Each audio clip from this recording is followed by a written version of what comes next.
WCBI News at 10 starts now.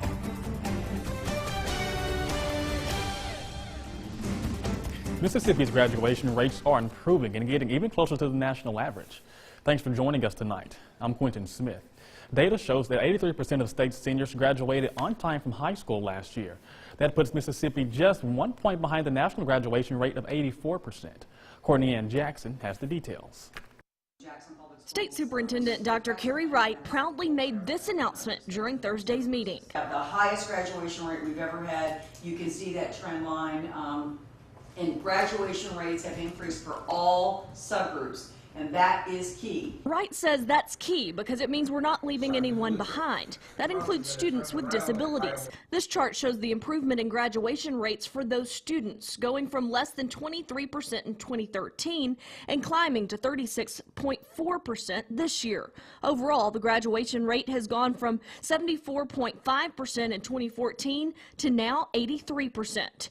At Clinton Public Schools, they're working to get students engaged early on, even in the 9th grade. A commitment to graduate ceremony in November, and this is a time where our students understand the importance of having a high school diploma. We want them to take ownership in this and realizing that this is their education and the benefits of having an education. Sumner Hill students sign a Commit to Graduate banner that stays on display in the school till their graduation. They also work to engage the parents and educate them on what's required for graduation. And those diploma options will expand beginning next year. There will now be 2 diploma options, traditional and alternative. But there are additional endorsement options like career and technical or distinguished academic that can be added to the traditional diploma. It will also give the majority of students with disabilities the chance to earn a traditional diploma. Now, this goes hand in hand with graduation rates. The dropout rate in the state also decreased for the 4th year in a row. And it's now time to get a first look at our weather. And for that, we'll send things over to Chief Meteorologist Keith Gibson, who's standing by with more. Keith? Some rain showers across our region today and some overcast conditions. That's what we've had today on our Friday. Hopefully you had a great one. It was much warmer this morning, a little bit cooler now in the wake of the front that moved on through. More rain showers back to the west and northwest, and those are coming our way for our Saturday. So we do have some rain in the forecast. Temperatures right now, mid-40s north, low 50s south, holding pretty steady here as we go throughout the course of the night. And temperatures will be much cooler across the north tomorrow, around 50 south of Columbus, pushing the upper 60s. More on the rain chances and another look at a warm-up next week in just a few minutes. Thanks so much, Keith. An armed robbery suspect is behind bars in Prentiss County tonight. U.S. Marshals arrested 18-year-old Tamango Ali Barton of Corinth in Alcorn County today. Now, Barton is a suspect in a home invasion robbery that occurred on MLK Drive in Boonville back in January. He's charged with 6 counts of armed robbery and 1 count of burglary. Barton is currently in the Prentiss County Jail on a $250,000 bond. The former Millport, Alabama fire chief is indicted on theft charges. 39-year-old Jeremy Terry is charged with theft of property first degree. Terry was the fire chief during the time of the alleged crime. He was chosen by other firemen to become chief early last year, but resigned a few months ago. The investigation first began this past November. Mayor Stanley Allred says the town is working with the district attorney's office and investigators, but could not comment any further. A Caledonia man is charged with 16 counts of burglary. An Oktibbeha County grand jury indicted Cody Toms on the charges. Oktibbeha County investigators say the investigation includes burglaries in Starkville and in the county. The alleged break-ins were all residential. Toms was released on an $80,000 bond. Mississippi is one of the worst states when it comes to repeat offenders, and courts want to know why. When the Mississippi Department of Corrections measures prisoners who make a return trip, their numbers don't look so bad. But for years, MDOC used a different measuring stick than the rest of the country. And in fact, it's possible that as many as 70% of inmates released from Mississippi prisons do go back. Our Parker King takes a look. The imprisonment rate of Mississippi is among the worst in the country, and the people in the prisons are part of a crime cycle. It is getting rarer and rarer for me to be dealing with somebody who is a true first-time offender. 35% of Mississippians released from prison are back behind bars within 3 years.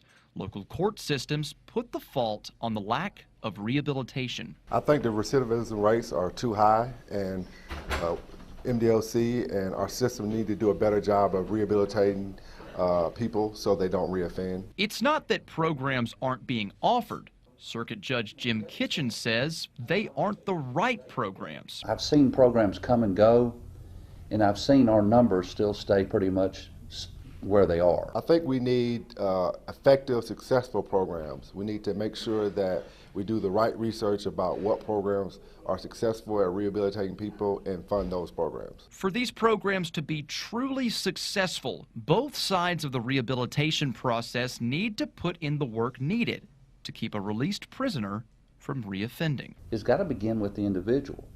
They've got to get tired of and not want to live that life and take the affirmative steps. It's work. I mean, it's people who are addicted to drugs. If you want to be sober, there's no good reason why you can't be sober in the Golden Triangle. There's a lot of help. But it doesn't mean somebody can do it for you. You've got to do it. Now, coming up next week, Parker takes a look at what one prison is doing to make sure they don't see the same people coming through their doors again. Well, today marks 50 years since the very first 911 call was made. The call was made in Haleyville, Alabama by then Speaker of the House, Rankin Fight. He called the Haleyville Mayor's office to U.S. House of Representative Tom Bevel, who was in the Haleyville Police Station. Now, a lot has changed since that first phone call, especially when it comes to technology.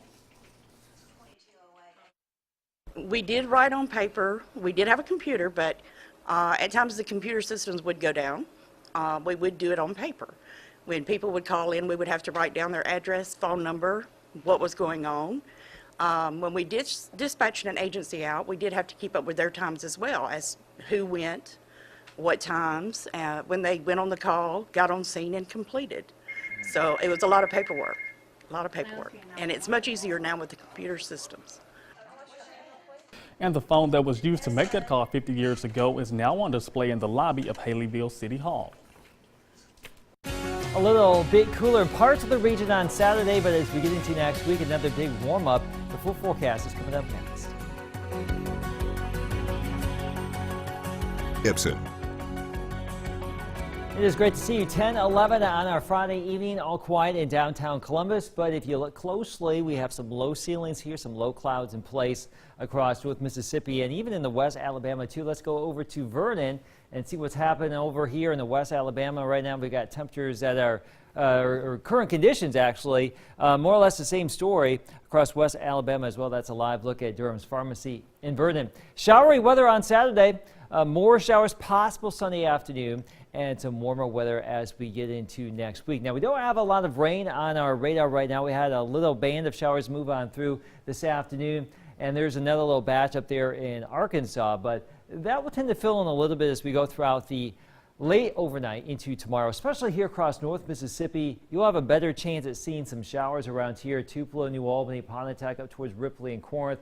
Low 50s, maybe a few spots staying in the upper 40s now. It may be a different world temperature-wise farther south. Right along US 82, upper 50s to low 60s. South of Columbus, we're looking at the potential for mid to upper 60s. Right along I-2059, maybe some low 70s. So temperatures cooler north, warmer in the south. Much the same here in West Alabama too. Mid 50s in Hamilton, 61 in Vernon, and maybe pushing 70 in Aliceville. So we have a frontal boundary that will be draped right overhead on Saturday. If you're traveling into southern Mississippi or southern Alabama tomorrow, just like it was here yesterday, upper 70s to around 80, but around here probably cooler and more unsettled. Now the best rain chance for tomorrow morning will likely be across the northern half of the area. Maybe not too much action initially across the south, but we all have the chance for some rain tomorrow. That goes away tomorrow evening, tomorrow night. Sunday morning, fairly tame. And there are those showers again for our Sunday afternoon. Those will be associated with a warm front that will give us that warm up early next week. Now the rainfall potential much, much higher across the northern third of our coverage area.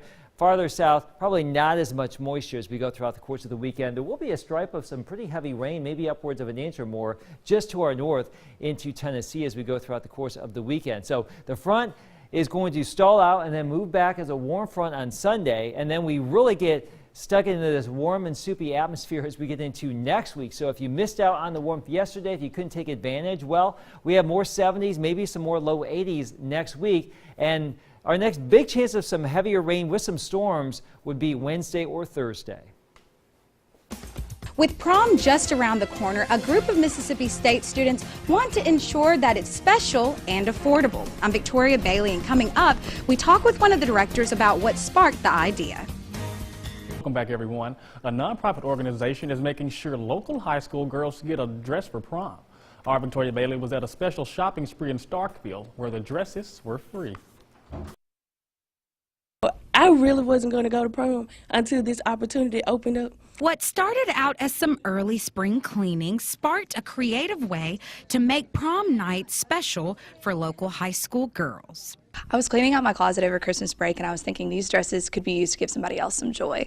And so I'm excited that we have a team that's ready to give out all these dresses and give some hope to girls who need it. Taylor Parsons is the director of Dresses for Hope and a student at Mississippi State. She chose the city of Starkville because it's invested so much in her. Yeah, Starkville has given Mississippi State so much, and so we're so grateful for the opportunity to give back in this way. We're looking forward to giving these girls the opportunity to go to prom, because some of them, this might be their only chance to get a dress. Starkville senior Kamaya Brown says without this opportunity, prom would not have fit in the budget. Senior fees is a lot, and then we have lab fees and all these things, and a lot of people can't really afford this kind of stuff. And it's a good, I don't know, it just opens up the basis. So maybe some people threw it out, I can't go to prom because I had to pay for class. So now that they have this opportunity, maybe it changed their opinions. Starkville High School intern Hannah Broom says they've got the community to thank. The really awesome thing about Dresses for Hope is because the dresses come from the community, you get a little bit of everything. So instead of going to one store and having maybe only the styles that are the hottest right then and just a few selections, there are literally almost 400 dresses that are completely different from each other. Brown says she's excited to pick out the perfect dress, whether it comes with a big ticket or not. I just want a lot of people to know that just because you got a dress for free doesn't mean, your dress is not high quality, or these dresses are amazing. Because a lot of girls, they may feel like, just because I didn't pay for my dress, somebody's better than me. No, these dresses are the same. So we would love to continue, and in the coming years, if possible, we'd love to go beyond just Starkville High School.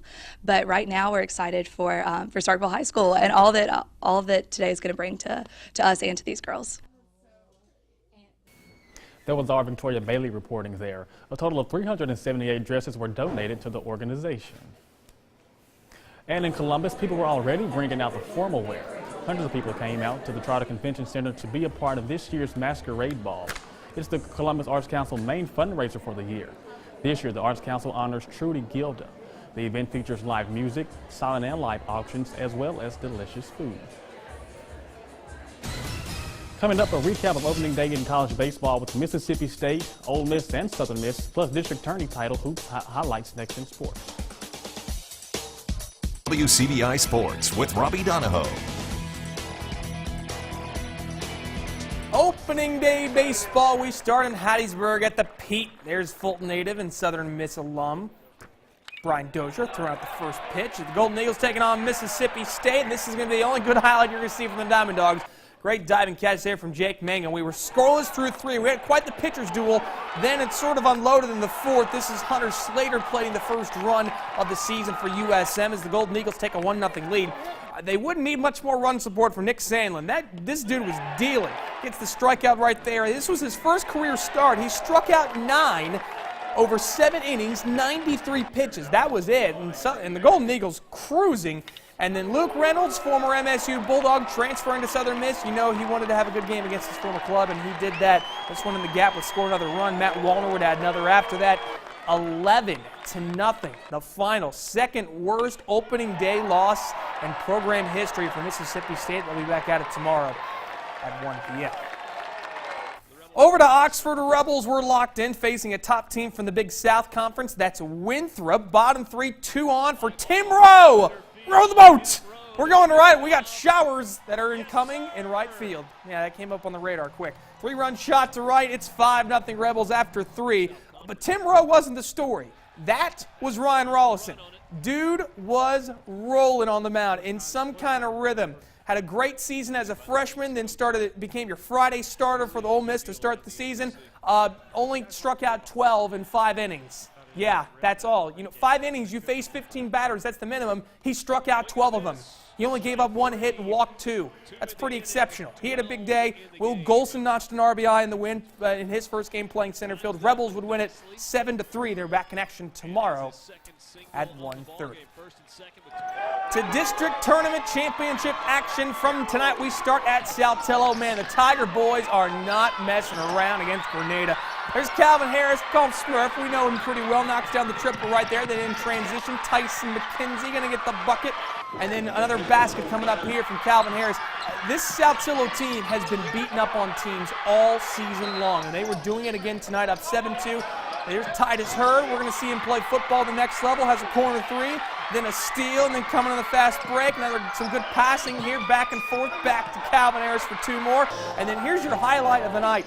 With a couple seconds left on the clock, a heave from 3 at the buzzer to in the corner, and the friendly bounce from McKenzie. Saltillo, your district champs, they win 64-32 on the boys' side over Grenada. To the ladies, Saltillo also in the district title game, taking on Lafayette. They trailed Saltillo down by just 1 at the half. And then third quarter, Kamaya Dixon picked up the loose ball and gets the putback. It was a tough third quarter for the Lady Tigers. They didn't get a basket until the 1:20 mark.